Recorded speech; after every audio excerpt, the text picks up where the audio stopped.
bulan Agustus tahun 1945, Indonesia berhasil memproklamasikan kemerdekaannya. Tapi apakah pada saat itu Indonesia sudah benar-benar merdeka? Dan apakah mereka benar-benar sudah terbebas dari jeratan? Ternyata tentunya tidak. Masih banyak peristiwa dan perjuangan yang dilakukan oleh para tokoh, apalagi para pejuang dari bangsa Indonesia untuk memerdekakan Indonesia sepenuhnya.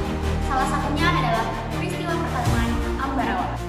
Setelah memproklamasikan kemerdekaannya, situasi dan politik keamanan di Indonesia masih belum sepenuhnya berjalan dengan lancar, belum sempurna. Dan pada saat itu, Jepang yang sebelumnya menjajah Indonesia kalah dari perang dan menyerang kepada Sekutu. Sekutu sebagai pihak pemenang memiliki tanggung jawab atau hak yang mereka miliki, seperti melucuti senjata tentara Jepang, membebaskan tawanan perang, dan mengembalikan wilayah jajahan kepada negara asal, atau dalam konteks mengembalikan Indonesia kepada Belanda. Pada tanggal 20 bulan Oktober tahun 1945, pasukan Sekutu yang terdiri dari tentara Inggris mendarat di Semarang, Jawa Tengah. Mereka dipimpin oleh Brigadir Jenderal Battle. Mereka memiliki misi kemanusiaan, yaitu membebaskan para tawanan perang, dan juga mereka memiliki misi yaitu untuk mengembalikan tentara Jepang. Sekutu itu datang bersama NICA atau Netherlands Indies Civil Administration.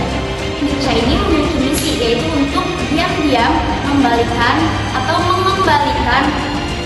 kolonialisme Belanda terhadap Indonesia.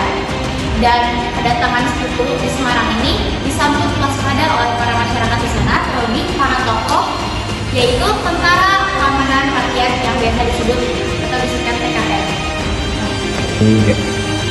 Tegangan Indonesia karena pasukan Sekutu dan NICA tidak menghormati kedaulatan Indonesia. Padahal Indonesia telah memproklamasikan kemerdekaannya. Mereka mulai membebaskan pejabat kolonial Belanda yang ditahan dan mengangkat mereka kembali ke posisi strategis. Bahkan mereka juga menyuruh rakyat dan TKR atau Tentara Keamanan Rakyat untuk menyerahkan senjatanya.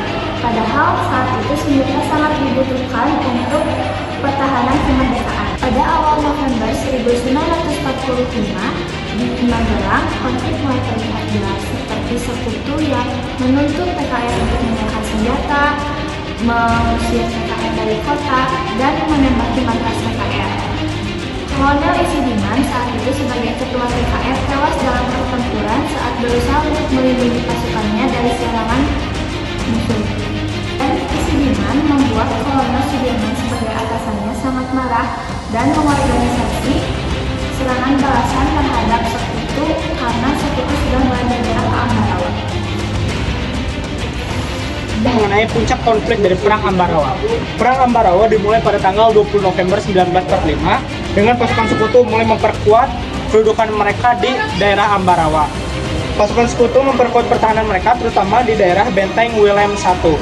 Mereka mendirikan pos pertahanan dan menguasai jalur logistik yang begitu penting bagi kekuatan militer mereka. Kolonel Sudirman yang mengetahui hal tersebut kemudian menggerakkan pasukan TKR-nya dari Banyumas dan bekerja sama dengan pasukan dari Salatiga, Surakarta, dan Yogyakarta. Mereka menggunakan taktik pengepungan dan mengganggu logistik Sekutu.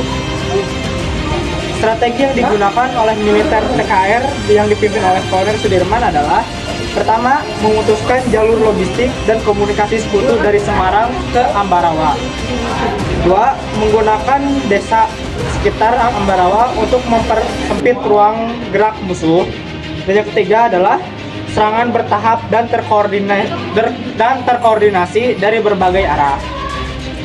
Puncak pertempuran ini terjadi pada tanggal 12 sampai 15 Desember 1945. Pertempuran ini dikenal dengan Palanga Ambarawa. Pasukan TKR akhirnya berhasil menguasai Ambarawa. Pengepungan Ambarawa sepenuhnya memukul mundur pasukan Sekutu dari Benteng Wilhelm I dan memaksa Sekutu mundur ke arah Semarang. Pada tanggal 15 Desember tahun 1945, para pejuang Indonesia berhasil merebut kembali Ambarawa secara penuh. Kemenangan ini merupakan kemenangan militer besar pertama di Indonesia setelah masa proklamasi. Ada pula dampak dari hasilnya. Yang pertama, Kolonel Sekutu mundur dan tidak lagi memperluas pengaruh di daerah pedalaman Jawa Tengah. Lalu, moral rakyat dan pejuang Indonesia meningkat tajam.